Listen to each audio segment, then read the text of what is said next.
During our meeting, and this question is to Congressman Bridenstine, during our meeting you discussed the importance of scientific research being free from political interference and the need for the NASA administrator to allow scientists to pursue research that may run counter to the administration's views on climate change. Scientific integrity is embedded in the rules and requirements that govern NASA's professional behavior across all technical disciplines and should be a high priority for the agency.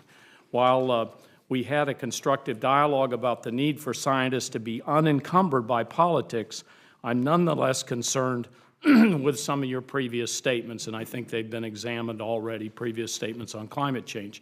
And I'm asking you here, I think these can be pretty simple yes or no answers. Will you commit to ensure that the research and science-based activities by NASA employees are protected from political interference, including science related to climate change? Yes, sir.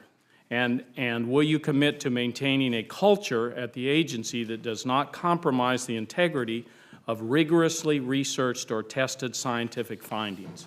Yes, sir. Thank you for that commitment. And how will you ensure that NASA's agency scientists maintain the highest standards of scientific integrity? Thank you, sir, for that question. When we think about the various Science Mission Directorate divisions, each one of them is guided by a decadal survey that comes from the National Academy of Sciences. That decadal survey ultimately is what enables us to prevent the science from becoming partisan. It prevents it from becoming impassioned. It keeps it, in my estimation, it keeps it consensus-driven. That's the objective. And when we follow the guidance of those decadal surveys, whether it's the Earth Science Division, the Planetary Science Division, heliophysics, or astrophysics, it is incumbent upon us as leaders, you and me both, to follow this guidance of the decadal survey. And when it comes to earth science in particular, sir, and this is important to me, I'm a guy from Oklahoma, and I have constituents every year that die in tornadoes. The challenge we have it's not a challenge with the decadals. My point is we need to follow the decadals. The decadal survey from 2007 came up with a number of objectives that we needed to accomplish. Number one, we needed to understand the composition of the atmosphere. Number two, and this is important to the guy from Oklahoma, we have to better understand weather. Number three, we have to understand the climate. We also need to follow the carbon cycle and how it affects ecosystems. We also need to understand the water cycle, and finally the surface and subsurface of the Earth. Now, from that decadal survey of 2007, NASA has created an architecture of satellites. I'm thinking about a system of systems that is a constellation of satellites ultimately that feed the data so that we as policymakers can make good decisions. When I say we, I mean all of us. And by following those decadal surveys, that's how we keep it so that the previous administration followed it, the next administration follows it, the next administration, and that would be my objective. And you're going to follow it. Yes, now, sir. I'm going to just ask the same question that Senator Schatz asked in a little different way. I've summarized here what I think the scientists are saying about climate change, and I want to see if you agree or disagree.